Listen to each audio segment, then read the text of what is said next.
예, 안녕하십니까. 대한신부전학회 디지털 헬스 연구회 9번째 웹 심포지움에 참여하신 여러 선생님들 감사드립니다. 오늘도 그동안과 마찬가지로 굉장히 유익한 강의를 준비했으니 끝까지 남아주시고 경청해 주시면 감사하겠습니다. 오늘 전체 진행은 제가 하지만 연자 소개나 패널 디스커션에 참여하실 패널 소개는 저희 연구회의 회장이신 고려의대 김웅주 선생님께서 수고를 해주시겠습니다. 선생님 잠깐 소개 말씀드리면 현재 고대 교수로 계시고 전공은 순환기내과 하셨고 주 전공은 신부전, 고혈압, 허혈성 심질환, 심장재활이 되겠습니다. 현재 신부전학회 디지털 헬스 연구회 회장을 비롯해서 진료 적정 이사 등 다양한 학회에서 여러 활동을 하고 계십니다. 예, 선생님 부탁드립니다. 네, 안녕하십니까. 오늘도 저희 디지털 헬스 연구에서 마련한 유익한 강의에 이렇게 참석해 주셔서 감사드립니다. 오늘 연재는 또 굉장히 흥미로운 주제인데요.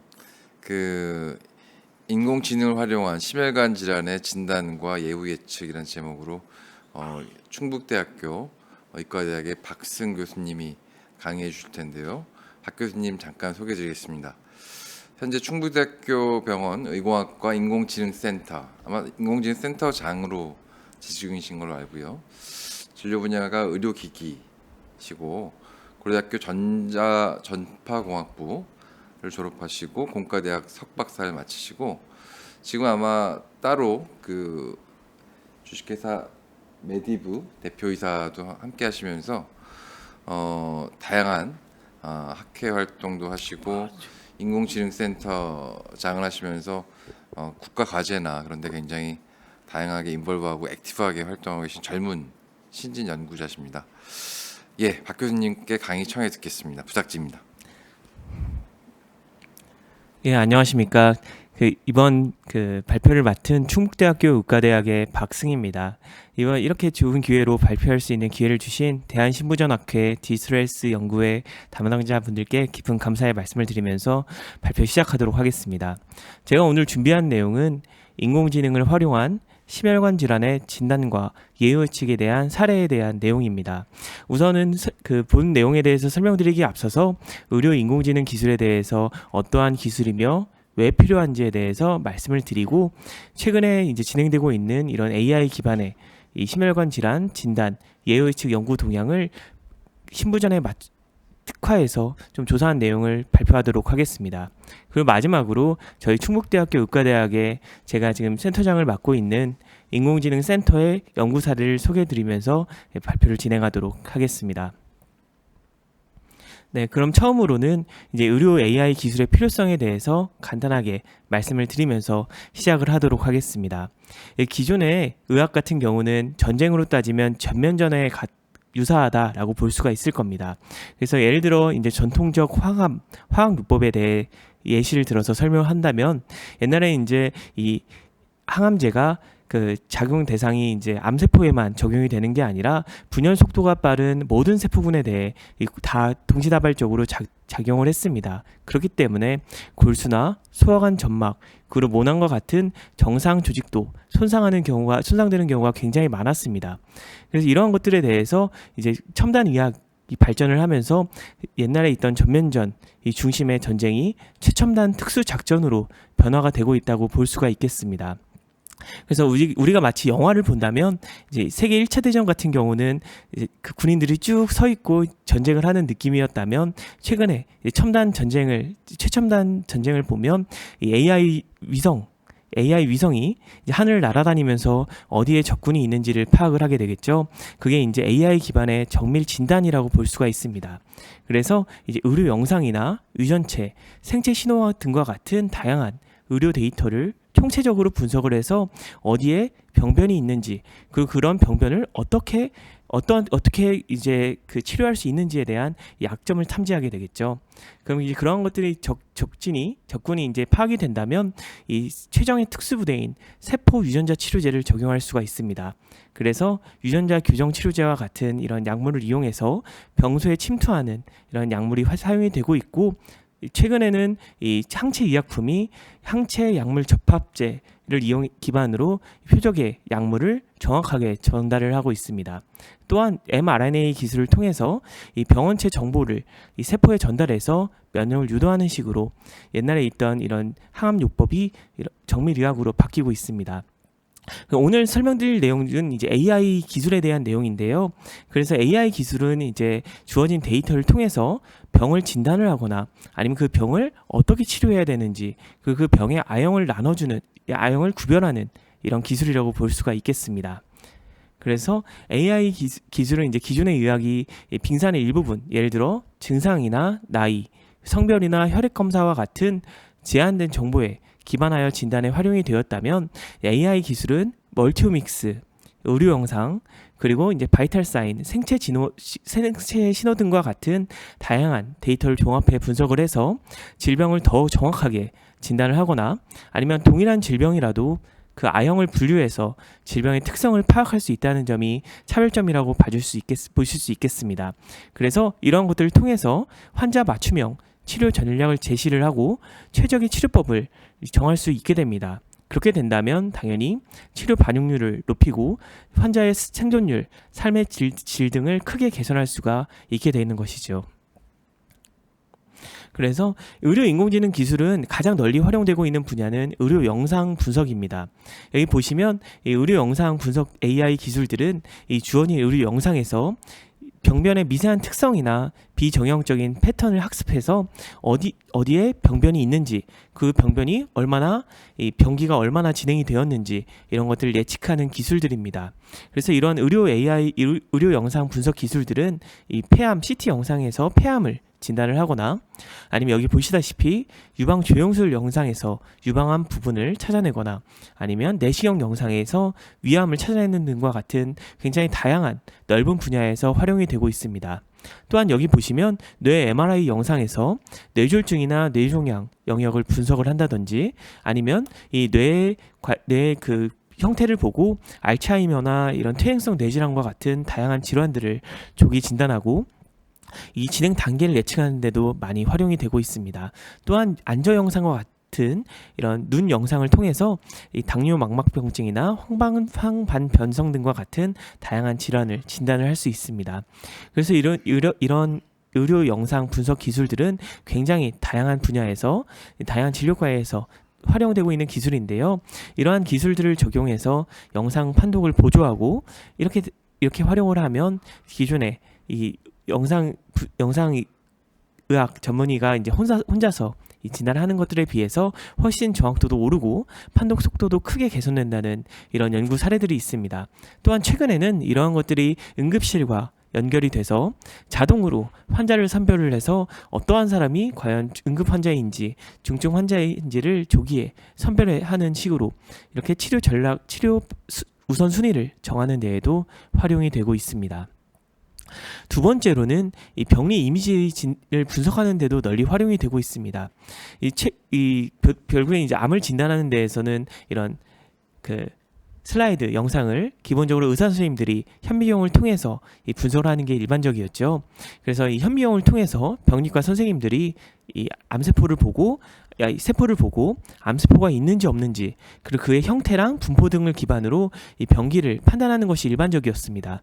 근데 이러한 것들은 이 의사 선생님들의 경험에 따라서 해석의 편차가 굉장히 크다고 합니다. 이 많은 연구 논문들에 따르면 이 의사들마다 일치율이 70%가 안 된다는 이런 연구 사례도 굉장히 많고요. 그다음 이 병기를 정량적으로 평가하는 데는 굉장한 한계가 있습니다. 근데 이러한 것들을 이제 AI가 이 자동으로 분석을 해서 이 전체 슬라이드에서 어느 부분에 암세포가 있는지 이러한 조직 영역을 자동으로 탐지한 다음에 그 형태학적 특성을 분석해서 병기를 분류하거나 아니면 전체 슬라이드 내에서 이 암세포와 정상세포 비율이 얼마나 되는지를 자동으로 산출을 하고는 합니다. 그래서 이러한 것들은 요즘 스마트 병원, 용인 세브란스 병원이나 이런 가톨릭 대학교 병원에서는 이런 자동으로 이 병리 영상을 분석하는 기술들이 아예 병원 내에 도입이 돼서 병리과 의사 선생님들을 많이 돕고 있습니다. 또한 이렇게 얻게 된 이런 병리학적 특성은 이 환자 맞춤형 치료 전략을 수립하는 데도 널리 활용을 할 수가 있을 것입니다. 또한 최근에는 더 기술이 발달하면서 단순히 의료 영상, 그 다음에 뭐 병리 영상뿐만이 아니라 더욱더 이 다양한 데이터를 활용한 진단 기술, 그 다음에 예후 예측 기술들이 개발이 되고 있습니다. 최근에는 이제 멀티오믹스라고 해서 다양한 단백체나 대사체 이런 다양한 데이터를 통해서 이 환자들의 암을 진단하거나 그 예후를 예측하는 이런 정밀 진단 기술들이 널리 개발이 되고 있습니다. 이러한 연구 같은 경우, 이러한 사례들은 이 액체 생검을 통해서 이 바이오마커를 분석해서 유전적인 변이를 파악한다든지 아니면 이 단백질이나 대사체들과 같은 다양한 데이터를 통해서 환자의 생물학적 특성을 분석하거나 유전적인 결함을 예측할 수가 있습니다. 그럼 이러한 것들을 토대로 이제 유전체나 분자 프로파일을 기반으로 이 암의 아형을 분류한다든지 아니면 표적 치료 방향을 결정하는 것과 같은 이 맞춤형 정밀 진단과 치료 전략 설계까지 가능하게 넓은 분야에서 활용이 되고 있습니다. 그래서 실제 이제 저희 이 다양한 병원들에서 활용되고 있는 사례들을 제가 좀 몇 개 가져왔는데요. 이건 이제 국내 기업인 루닛이라는 기업의 이 AI 소프트웨어입니다. 이 AI 소프트웨어 같은 경우는 이 흉부 엑스레이를 넣으면 이 AI가 이제 자동으로 다음과 같이 다양한 이 질환을 진단을 하고 그 다음에 어디 부분에 그러한 소견을 소견이 있는지를 판단을 합니다. 여기 영상을 보시면 그래서 이 환자 같은 경우는 결절이 있고 그 결절이 이쪽 이 폐 부분에 있는 것 같다라고 이렇게 알려주게 되겠죠. 그래서 이런 것들은 이제 유방 조영술에도 적용이 돼서 자과 같이 유방 조영술 영상을 넣으면 유방 석회화가 있고 그 유방 석회화가 어느 부분에 있는 것 같다. 그리고 그거의 이 신뢰도는 어느 정도가 된다. 이런 식으로 정량화해서 알려주고는 합니다. 이 뷰노 같은 또 다른 국내 기업인 뷰노라는 기업은요, 이 뇌나 흉부 영상, 그리고 안저 영상, 병리 영상과 같은 이 다양한 의료 영상, 그리고 중환자실에서 나오는 생체 신호 데이터를 이용해서 통합형 진단 플랫폼을 제시하고 있습니다.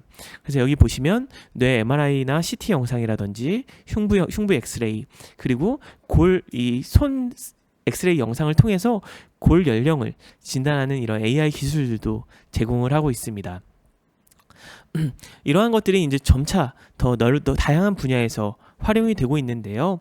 이 네이처 메디슨이라는 이 저널지에 게재된 연구에 따르면 구글은 다음과 같은 의료 특화 대규모 언어 모델을 제안을 했습니다. 이 대규모 언어 모델이라고 하면 챗 GPT랑 같은 거라고 보시면 될 것 같습니다.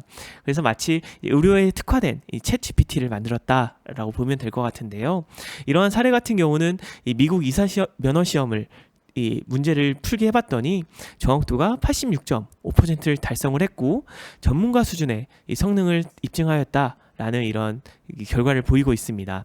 그래서 옛날에는 이제 저희가 AI 모델 같은 경우는 단순히 입력을 넣으면 그게 뭐 암일 확률 90%, 아닐 확률 10% 이런 식으로 퍼센트를 출력을 했다면 이제는 이 LLM 기술과 연계해서 이 고차원적 추론 능력을 보였다고 합니다. 그래서 다양한 의학 정보를 가져와서 그걸 그 기반으로 이제 설명을 하고 또한 환자 안전까지 고려한 답변을 생성을 했다라는 것들이 이제 보고가 되었고요. 그래서 이제 옛날에는 이제 단순히 이 챗봇이나 챗 GPT나 이런 것들이 단순히 정보 검색을 하는 걸 넘어서 임상 의사결정을 지원하는 이 전문가 보조 시스템 CDSS로서의 활용 가능성을 제시를 하였습니다. 이와 비슷하게 마이크로소프트 같은 경우도 비슷한 서비스를 제시를 하였는데요. 이 마이크로소프트의 MAIDXO 서비스 같은 경우는 이 AI 기반의 진단 오케스트레이터라는 서비스를 제시를 했는데 이런 것들은 이제 어떤 거냐, 여러 개의 GPT, 여러 개의 챗봇 서비스들이 각각 패널을 맡은 것입니다. 그래서 패널을 맡아서 이제 이런 패널 역할 분담을 통해서 각각 예를 들어 A는 뭐 어떠한 분야의 전문의, B는 다른 분야의 전문의 이런 패널들을 구성한 다음에 이 패널들이 스스로 토의하거나 추론하는 과정을 통해서 이 문제를 해결하고 질병을 진단하는 이런 서비스를 제시를 했습니다. 그래서 이러한 서비스 같은 경우는 NEJM의 임상 증례 기반 이 벤치마크를 통해서 성능이 검증이 되었고요. 그래서 여기 진단 정확도가 80%가 넘는 이 진단 정확도를 보였음을 볼 수가 있습니다. 일반적으로 우리가 사용하고 있는 GPT나 이런 것들이 정확도가 50%, 그 다음에 최근에 이제 나온 이 GPT 후속 버전들이 GPT 정확도가 그 80%가 안 되는 거에 비해서 이러한 그 의료에 특화된 이런 GPT 서비스들이 굉장히 높은 정확도로 이 질병을 진단할 수 있다는 것이 밝혀지면서 굉장히 다양한 분야에서 활용이 되고 있습니다. 그래서 이제 이와 관련해서 AI 기반의 심혈관 질환, 특히 이제 신부전 관련해서 어떠한 연구가 진행되고 있는지 좀 최근 연구를 기반으로 어떻게 이제 AI 기술들이 우리 진단이나 예후 예측에 활용될 수 있는지에 대해서 말씀을 드리도록 하겠습니다. 우선 AI 기반의 맨 첫 번째 사례 같은 경우는 흉부 엑스레이를 활용한 좌심실 구조 이상 조기 탐지 모델입니다. 이러한 이 연구 같은 경우는요, 유러피안 하트 저널에 작년에 이제 게재된 논문입니다. 이 논문 같은 경우는 7만 1000장 이상의 흉부 엑스레이 영상, 그리고 이와 매칭되는 1년 이내의 심장 초음파 데이터를 연계해서 심실 비대와 확장 여부를 조기에 예측하는 모델들을 개발을 했습니다. 그래서 이 엑스레이 영상을 넣으면 이제 1년 이내에 이런 심실 비대나 확장이 발생할지 안 할지를 예측하는 모델을 개발한 것이죠. 그래서 이 내부 검증을 진행했을 때는 각각 0.79, 0.80의 AURC를 보였으며 이 스탠퍼드 유니버시티 메디컬 센터의 외부 검증 데이터를 했을 때도 거의 내부 검증과 유사한 수준의 높은 이 일반성이 재현이 되었습니다. 그 여기서 특기할 점은 이 연구 같은 경우 15분의 영상의학 전문의와 이 성능을 비교를 하였습니다. 그래서 여기 보시면 이제 점으로 찍힌 것들이 영상의학 전문의 선생님들이 각각 한 것들에 대한 민감도 특이도를 찍은 건데 그거보다 더 우수한 이 조기 진단이 가능하였다라는 것들이 보고가 되었습니다. 두 번째 연구 같은 경우는 EHR, EMR이랑 비슷한 개념이라고 보시면 될 것 같습니다.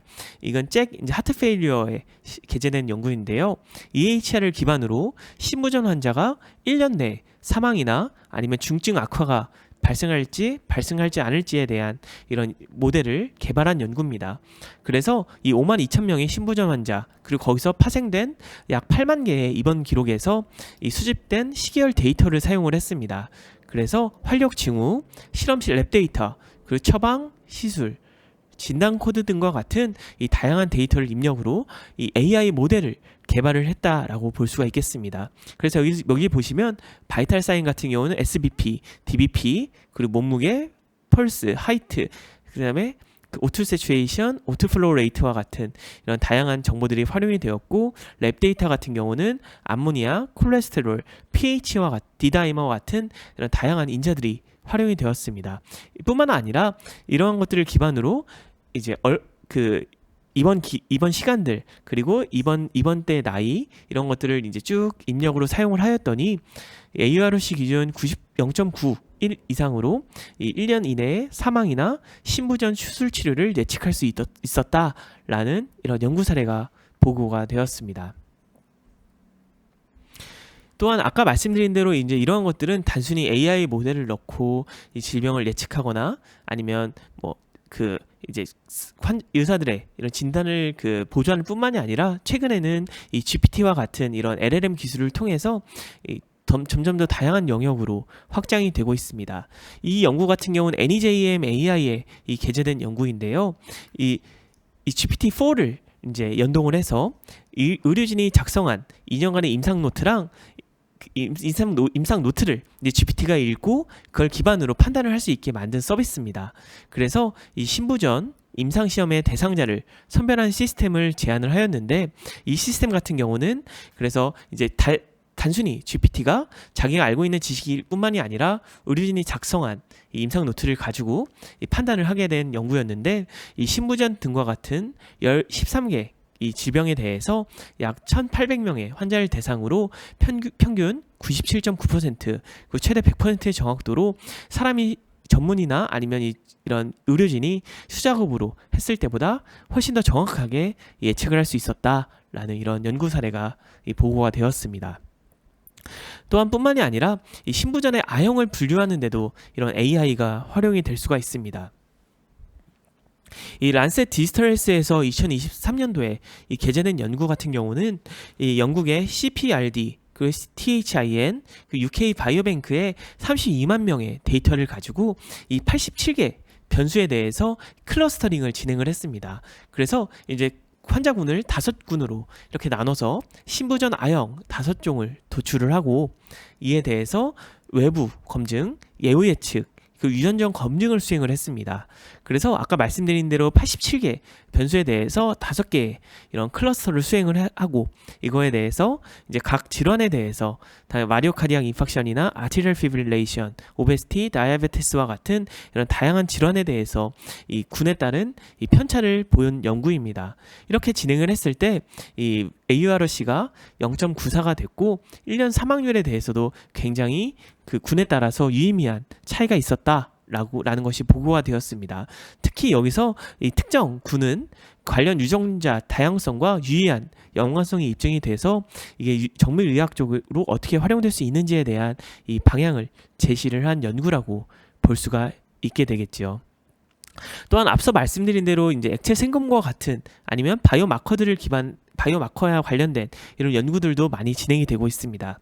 이 유로피안 하트 저널 디지털 헬스의 2023년도 게재된 연구에서는요, 이 382명의 이 환자의 혈액을 채취를 해서 약 4,200개의 단백질을 이제 측정을 하였습니다. 이걸 갖다가 이제 머신러닝을 분석을 해서 9개의 핵심 단백질을 다음과 같이 선별을 할 수가 있었습니다.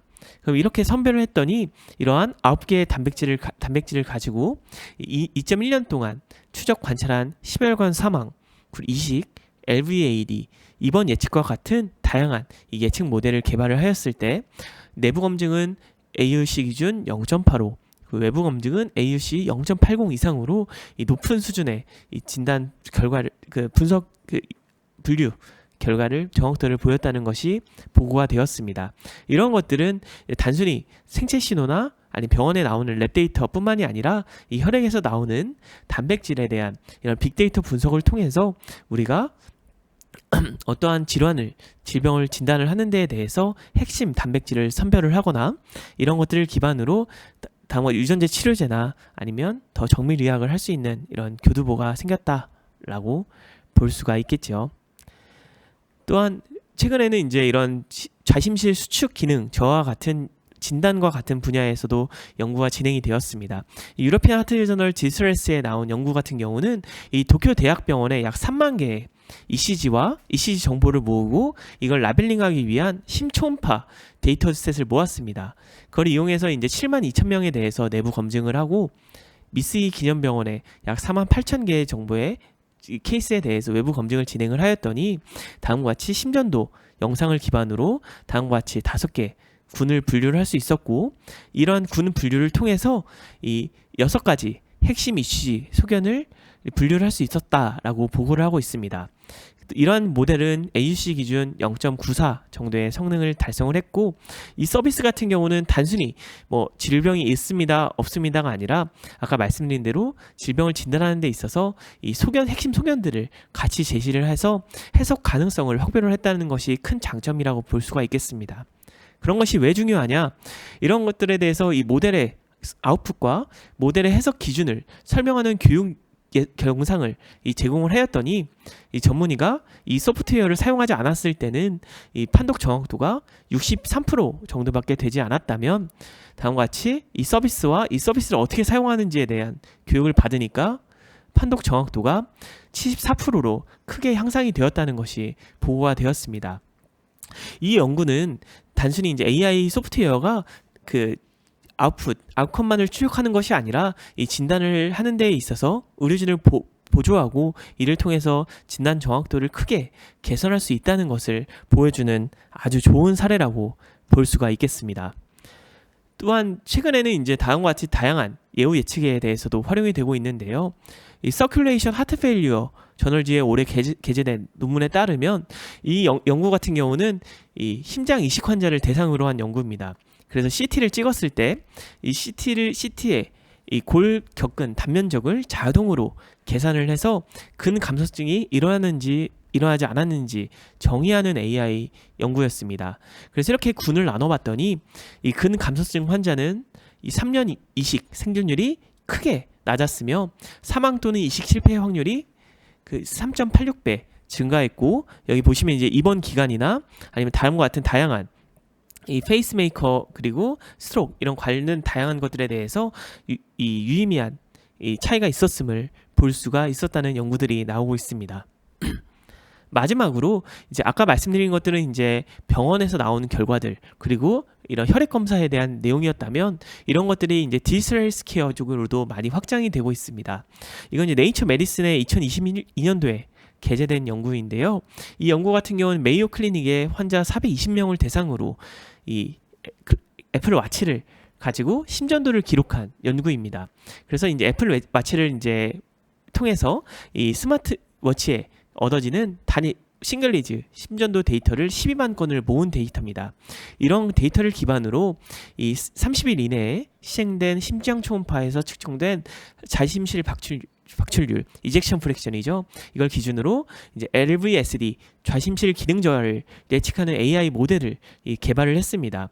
그래서 이러한 연구 같은 경우는 16명에 대해서 AUC 기준 0.88이라는 아주 높은 이 진단 정확도를 보였음을 알 수가 있습니다. 다음과 같이 굉장히 다양한 분야에서 이제 그 질병을 진단하거나 예후를 예측하기 위한 많은 연구들이 진행이 된 거를 소개를 드렸습니다. 이 관련해서 제가 지금 속해 있는 이 충북대학교 의과대학의 인공지능 센터에서는 어떠한 연구를 하고 있는지에 대해서 좀 소개를 드리도록 하겠습니다. 우선 앞서 설명드리기에 앞서서 저희 인공지능 센터에 대해서 간략히 소개를 드리면요. 저희 인공지능 센터는 아마 이제 다양한 교수님들이나 다양한 연구자분들이 이 병원과 아니면 의과대학과 연구를 하고 계실 겁니다. 이제 그러한 것들은 보통 이제 데이터는 병원에서 모으고 AI는 공대에서 개발을 하거나 아니면 내부 연구원들이 개발을 하는 식으로 진행을 하고 있는데, 저희는 이런 것들이 이제 하나의 이 센터 내에서 진행이 될 수 있도록 다음과 같이 시스템을 구축을 하였습니다. 그래서 뭐 해외 MD라든지 간호사, 의무 기록사들과 로 구성된 의료 데이터 팀, 그리고 AI를 개발하는 AI 개발팀, 그리고 이런 것들을 결국에는 이제 일반 의료진들이 사용할 수 있게 소프트웨어로 개발하는 소프트웨어 개발팀, 그리고 이제 다양한 교수님들이나 연구자들이 어떠한 연구를 하람에 있어서 이제 저희와 이제 연구 기획을 할 때 이런 것들을 기획해 줄 수 있는 박사급 연구자로 구성된 기획팀이 있습니다. 그래서 예를 저희 병원이라든지 아니면 다른 병원에서 어떠한 연구를 하고 싶다 이러면 저희 기획관리팀이랑 의료 데이터 팀이 이제 같이 참여를 해서 어떠한 연구를 해야 할 건지, 그리고 그거에 대해서 뭐 데이터는 어떻게 모아야 되고 그 데이터가 실제 병원망에서 어디에 있는지, 그리고 그 데이터들은 어떠한 식으로 라벨링이나 가공을 해야 되는지에 대해서 저희가 1차적으로 작성을 해서 의사 선생님들이나 아니면 교수님들께 이제 검토를 받는 식으로 진행을 합니다. 그럼 일부분은 저희가 직접 데이터를 모으기도 하고요. 일부분은 이제 교수님들이 모아주신 데이터에 대해서 저희가 가공을 하고 있습니다. 그럼 이렇게 가공된 데이터들을 저희 AI 개발팀에서 이제 모델을 만들어 보고 그런 것들의 성능 평가, 그 논문 작업들을 해서 이제 다음과 같이 이제 결과를 내는 식으로 진행을 하고 있습니다. 그래서 일반적으로 이제 일반적인 연구자들 같은 경우는 아예 데이터를 모아주는 팀이 따로 있다든지 개발팀이 따로 있다든지 이렇게 독립적으로 진행이 되는데 반해서 저희는 이런 것들이 하나의 이 시스템 안에 있기 때문에 유기적으로 연계가 됩니다. 그래서 저희는 이제 굉장히 다양한 이런 연구 개발 사업들을 진행을 하고 있는데요. 앞서 소개해드렸던 이런 의료 인공지능, 그리고 최근에는 이런 것들을 첨단 바이오 쪽으로 확장을 했습니다. 그래서 AI 기반의 이 신약 개발, 그리고 아까 말씀드린 것 중에 이제 챗봇 같은 서비스들이 있었죠. 이제 일반인들을 위한 디지털 헬스케어, 그리고 이러한 것들을 연구하는 인재들을 양성하기 위한 다양한 이 교육 그 사업들에 참여를 하고 있습니다. 그래서 이제 다음과 같이 굉장히 다양한 이런 연구 개발 사업들을 진행을 하고 있습니다. 보시면 이제 이 사업비가 저희 전체 컨소시엄 사업비가 아니라 저희 그 센터 사업비니까 굉장히 큰 규모로 다양한 연구들을 진행을 하고 있는데요. 이와 같이 이제 정밀의학, 디지털 헬스케어, 신약 개발, 그리고 뭐 인력 양성, 그리고 여기 보면 중환자 의료 데이터, 그리고 정밀의료 솔루션과 같은 이런 다양한 연구를 진행을 하고 있습니다. 그래서 많은 이제 교수님들께서 이제 공동 연구를 제안을 해주시기도 하고 저희 센터 내에서도 이제 열심히 해서 다음과 같이 좋은 연구 성과들을 이제 보인 바가 있습니다. 근데 이 중에서 이제 저희가 심혈관 질환과 관련된 내용들을 좀 몇 개 추려서 설명을 드리도록 하겠습니다. 우선 제가 이제 충북대학교 병원에 와서 가장 처음 했던 연구는 심전도 연구였습니다. 이 심전도 연구 같은 경우는 이 기존에는 심전도 파형 같은 경우가 AI에 그냥 통짜로 들어갔다라면 이 저희 연구 같은 경우는 이 심전도를 피파, QRS파 그리고 S와 티파 분극, 그 티파와 같은 이 주요 성분으로 먼저 분할한 다음에 이런 것들에 대한 그런 듀레이션, 웨이브의 길이 그리고 뭐 크기 이런 특징들을 다음과 같이 벡터화해서 이 AI 모델에게 그 특성을 학습을 시켰습니다. 이러한 데이터는 이 공개 데이터를 기반으로 학습과 평가가 되었고요.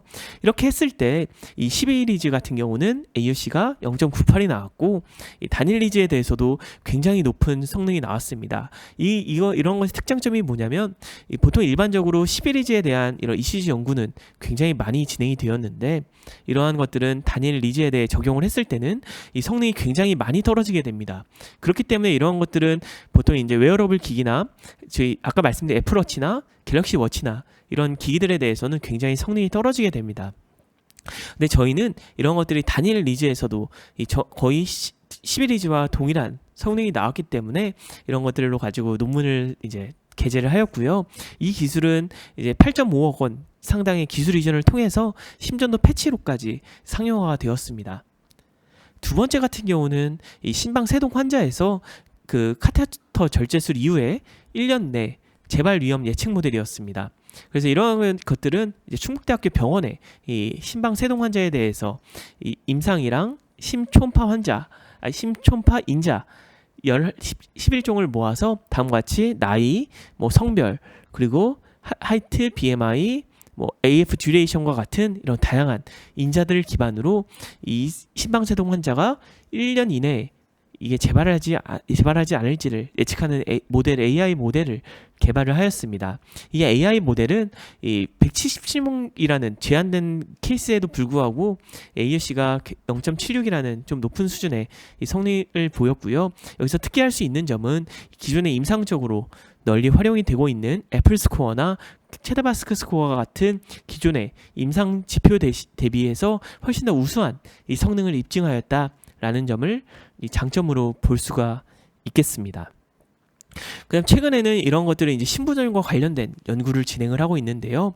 첫 번째 연구 같은 경우는 이번 하트리듬에 이제 논문 게재된 연구입니다. 그래서 이 비심장성 시신 환자에 대해서 재발 위험을 예측하기 위해서 ECG랑 그와 관련된 운동 부하 검사, 그 홀터, 기립 경사 검사를 시행해서 이런 것들을 AI로 이제 조기에 예측하는 모델이었습니다. 이렇게 AI가 이제 모델을 위험군을 분류를 했을 때 다음과 같이 이 재발성 시신에 대한 유의미한 연관성을 파악을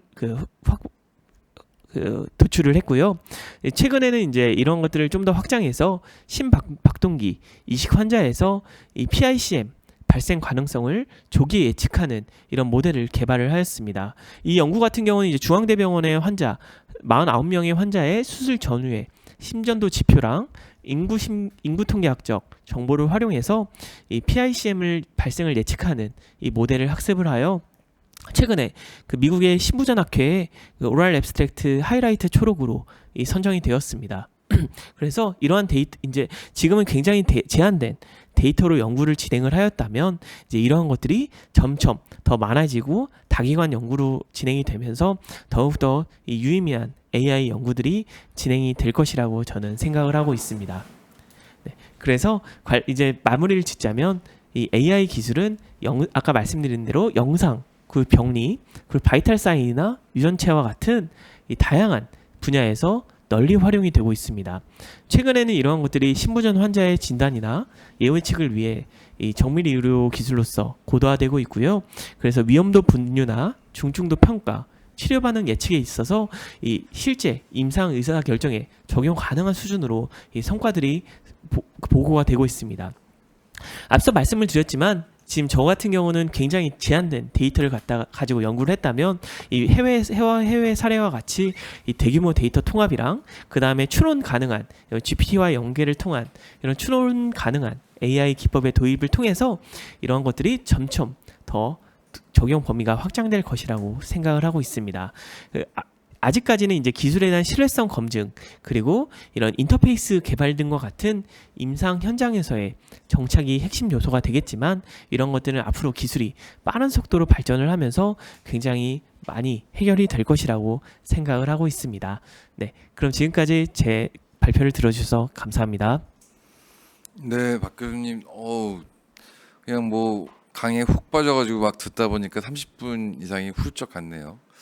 뭐 인공지능과 의료 전체에 관련된 내용, 베이직부터 최신 연구 트렌드까지, 특히나 저희 오늘 주관하는 데가 저희가 대한신부전학회 디지털 헬스 연구회인 만큼 신부전을 위주로 한 어떤 심혈관 질환 관련된 내용까지 굉장히 서로하게 잘 훑어주셔서 감사합니다.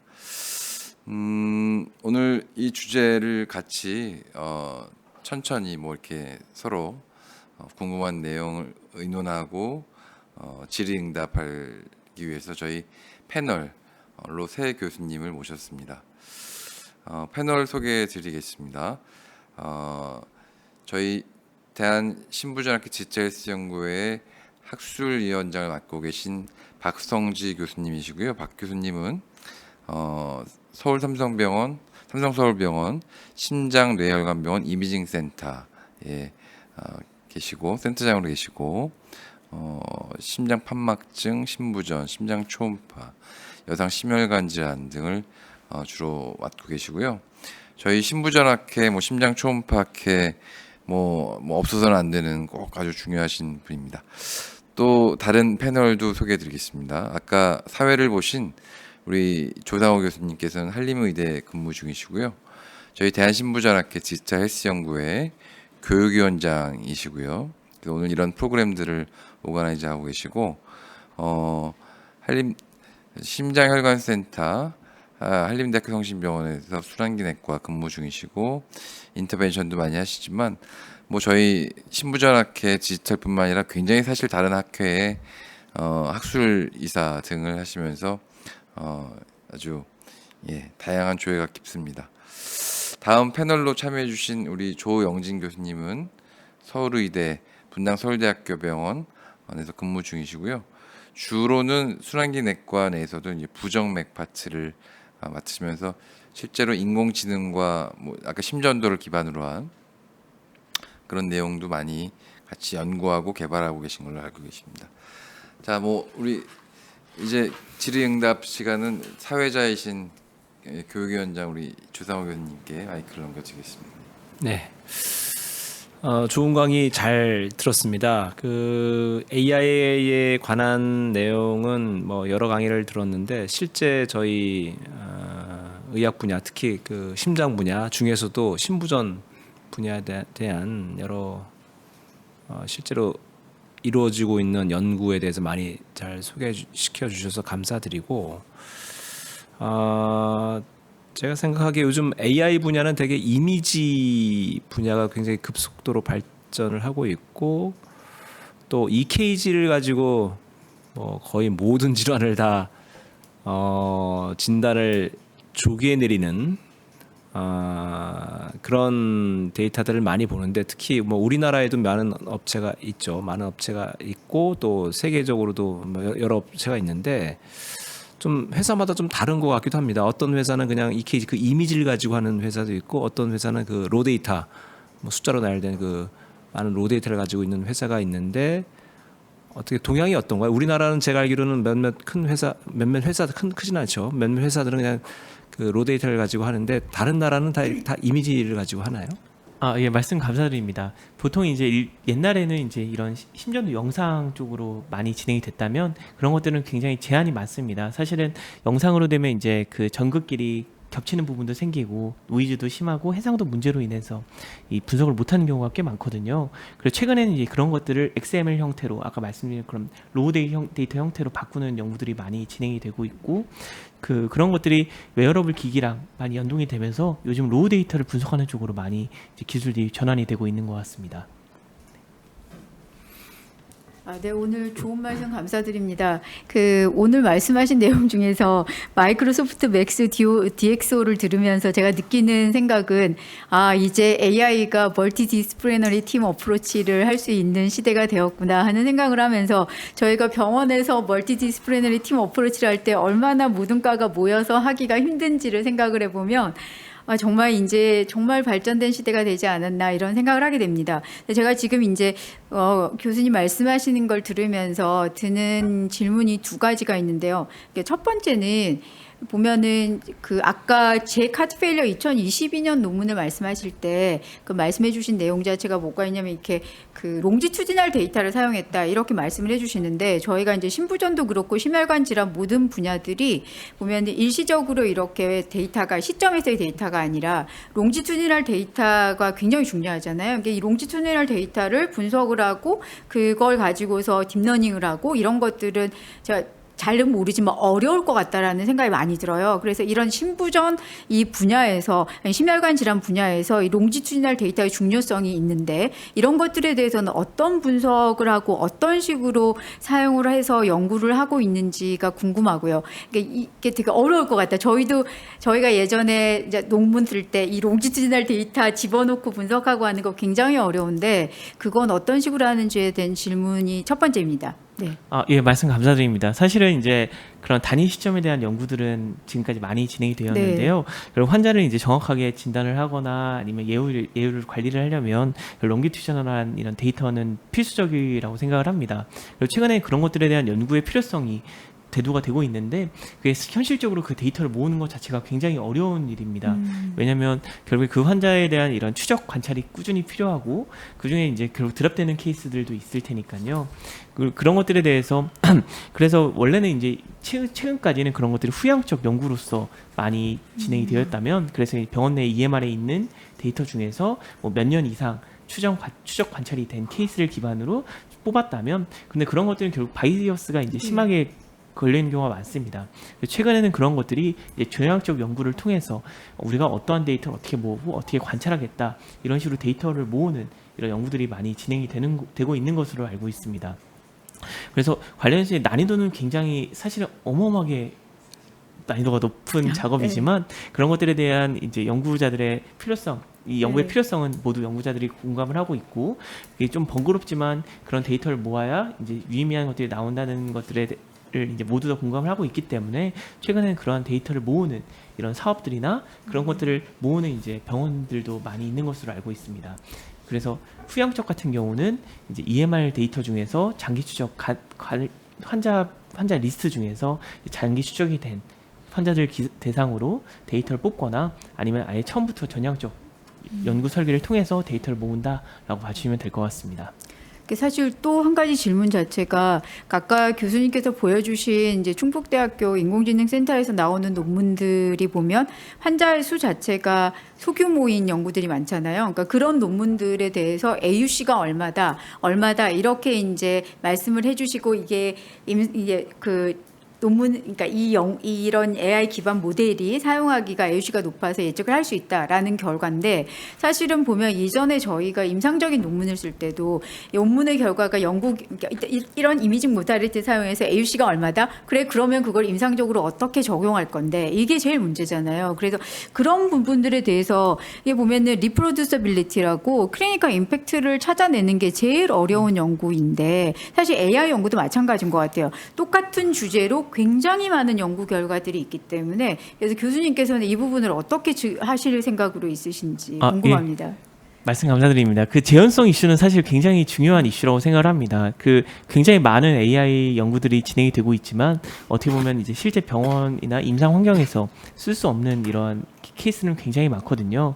그래서 요즘에는 이제 이런 SCI급 논문들에도 리뷰를 받아보면 이런 것들을 어떻게 그러면 다른 병원에서 재현할 수 있는가, 아니면 실제 임상 환경에서 이런 것들이 어떠한 미닝을 갖는가, 이런 것들에 대한 것들이 많이 이제 좀 올라오고 있는 것 같습니다. 네. 그래서 이런 것들도 이제 아예 연구 설계단부터 저도 이제 다른 연구자들과 이제 공동 연구를 할 때 그런 것들을 이제 고려해서 실제 다른 병원에도 이제 똑같은 프로토콜로 재현이 가능한가, 이런 것들을 이제 염두에 두고 연구 설계를 진행을 하고 있습니다. 인터널, 익스터널 밸리데이션을 다 진행하시는 거죠. 예, 맞습니다. 옛날에는 이제 그렇게 요구를 하잖아요, 그죠? 예, 맞습니다. 한 3년 전까지만 하더라도 이제 인터널 데이터만 가지고도 이제 어느 정도 연구로 인정을 받았다면, 요즘은 이제 익스터널 밸리데이션은 거의 필수적으로 예, 요거를 받는 것 같습니다. 네.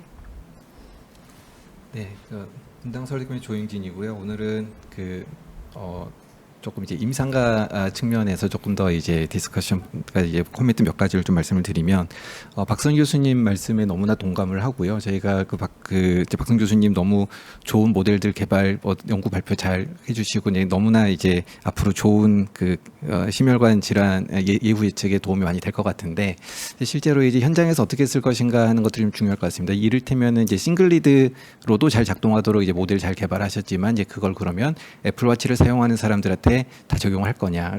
아까 이제 메이오에서 나온 데이터도 보면 12만 명 스크리닝에서 고작 16명이 포지티브 케이스거든요. 이게 AUC가 0.97이어도 이게 이렇게 프리밸런스 자체가 낮으면 포지티브 프리딕티브 밸류는 10%가 채 안 되거나 굉장히 낮게 되니까, 이걸 이게 대중에게 오픈했을 때는 이제 굉장히 좀 많은 혼란을 야기할 수 있습니다. 그래서 정확도뿐만이 아니라 어떤 현장에서 우리가 어떻게 레코멘드를 하고 사용을 하도록 할지, 이제 그런 것들 결정하는 데 있어서 이제 그러니까 실제로 임상에서 하는 의사들의 이제 디시전과 이제 컨센서스가 좀 중요할 것 같다는 생각이고요. 이제 추가로 한 가지는 이제 저도 이제 심전도 인공지능을 하고 이제 딥러닝을 쓰기 때문에 원칙적으로는 이제 블랙박스라서 설명을 못 하는데, 추론 가능성이 이제 계속 좀 문제가 되고 해결하기는 어렵지만 결국에는 그런 게 좀 중요하다고 생각을 하는 게, 최근에 이제 디스킬링이라는 게 있잖아요. 이를테면 인공지능을 줬다 뺐으면 임상 의사들이 기존보다 더 못한다라는 이제 그런 것들이 이제 지금 나오고 문제가 되고, 이제 그래서 인공지능 심전도 알고리즘 개발하고 이제 배포를 하면서도 이게 나중에 점점 더 학생과 레지던트들이 심전도를 더 안 보게 되는 요인이 되고, 나중에는 심전도 전문가가 없어져서 제가 이제 만약에 이제 인공지능을 뺐을 때 어떻게 될 건가 하는 그런 것들이 좀 걱정이 되는데, 또 생각해보면 굳이 줬다 뺐어야 되나라는 생각도 들기는 하는데, 어제 그런 것들 생각했을 때 이제 뭔가 굳이 심전도가 아니더라도 여러 가지 측면에서 인공지능을 통해서 개선되는 게 이제 계속해서 실질적으로 의료인의 역량을 향상시키는 방향으로 작동할 수 있도록 하는 모종의 방법이 있으면 좋겠다 하는 그런 생각들을 하고 있습니다. 이제 마지막으로 이제 처음에 조상훈 교수님께서 이제 코멘트하셨던 심전도 인공지능 분석에서 이미지와 로우 데이터 얘기를 하면, 사실 로우 데이터가 먼저였죠. 이미지에서 로우 데이터로 넘어가는 건 아니고, 로우 데이터가 사실은 그냥 숫자 데이터이기 때문에 인공지능 모델을 만들기 쉬우고 이제 분석을 하다가 이제 그게 적용하기가 쉽지 않으니까 이미지로 넘어가는데, 말씀하신 대로 이제 이미지로 넘어갈 때는 해결하기 어려운 문제들이 여러 가지가 있었던 거고, 그래도 최근엔 좀 몇 가지 돌파구들이 있어서 이미지로도 이제 비등하게 이제 작동하는 모델들이 나오고 있는 것 같습니다. 저는 조 선생님 굉장히 중요한 코멘트 하신 것 같은데, 이거를 누구에게나 다 적용시킬 필요가 없는 경우도 분명히 있고, 그래서 하지만 그런 거를 디시전하거나 하는 거는 이제 임상가이겠죠.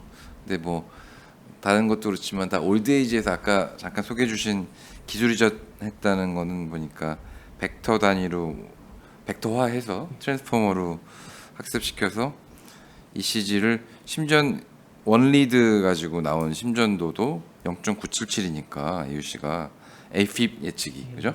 근데 특히나 AFib이 잘 발생할 만한 그런 고령층이라든가 고혈압이라든가 그런 적어도 일부 그런 분들에게 우리 롱텀 홀터 하듯이 이렇게 만약에 그런 걸 제공을 하면 그들에게도 좀 도움 되지 않을까.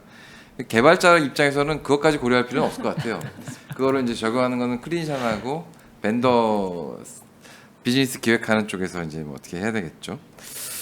저는 또 우리 박 교수님 강의 들으면서 굉장히 임프레시브한 거는 아까 충북의대 인공지능센터가 역사가 얼마나 됐길래 이렇게 잘 오가나이즈 돼서 그렇게 전문가들을 박승 인공지능센터장님 이하의 지금 박사급, 석사급만도 벌써 보니까 프로페셔널한 분들이 10대분 이상이 모여 있잖아요. 그래서 처음부터 기관에서 이렇게 팍팍 밀어줬을 것 같지는 않은데 어떤 과정이 있었는지나 그런 노하우를 좀 예. 예. 예, 말씀 감사드립니다. 사실 이제 아마 제 아까 소개 때 보셨듯이 저는 이제 공대 출신입니다. 그래서 원래 의료 인공지능 공부를 하다가 데이터를 모으는 게 데이터를 어떻게 모아야 되는지도 모르고 데이터에 대한 이해가 없으니까 한번 의료 데이터를 알려면 병원에 가야겠다. 이래서 사실 삼성서울병원에서 이제 1년 동안 포닥을 하면서 이제 AI 어떻게 병원 내 정보망이 어떻게 구성되어 있는지 그걸 이제 배웠었거든요.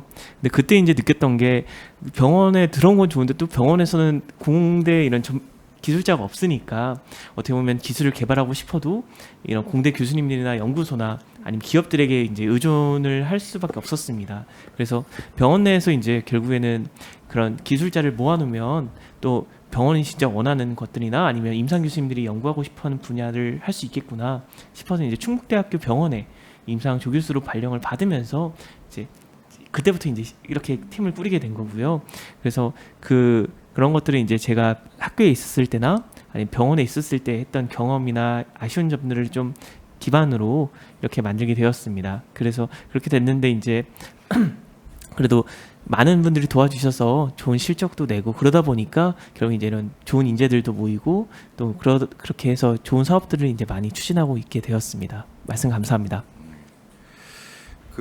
지금 진행 중이신 과제도 아까 보니까 한 최소 10개 이상은 되는 것 같던데 다 감당이 잘 되고 계신가요? 연구비 규모가 어마어마하더라고요.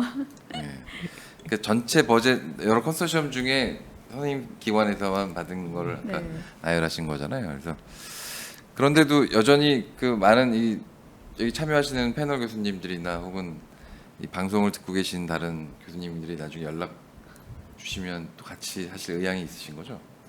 네, 정말 그러면 너무 좋을 것 같습니다. 사실 이렇게 오늘 발표한 것도 되게 감사드리는 것이 또 저희가 어떠한 연구를 하고 있는지 이런 것들을 소개해드리고 또 공동 연구나 이런 걸 할 수 있는 또 기반이 되면 좋을 것 같아서 네, 되게 좋은 의견 말씀 감사합니다.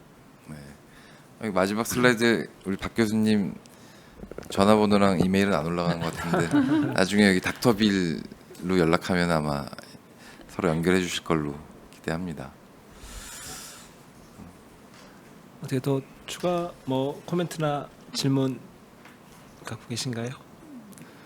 아니면 저기 청중에서 혹시 나온 질문 있나 좀 확인해 볼까요? 예, 오늘 강의가 아주 완벽했기 때문에 더 이상 질문은 없다고 생각을 합니다. 지금 박 선생님 강의도 좋았고 또 실제 임상에서 활용되는 여러 기술들 또 잘 되기를 바라면서 학문적으로나 또 사업적으로나 성공하시기를 전 기원하겠습니다. 마치기 전에 아까 참 창업주이시기도 한 것 같던데 그것도 잠깐 소개해 주시겠어요? 어디 회사 대표라고 돼 있으시던데. 네, 아까 메디브 CEO셨죠? 예. 예, 맞습니다.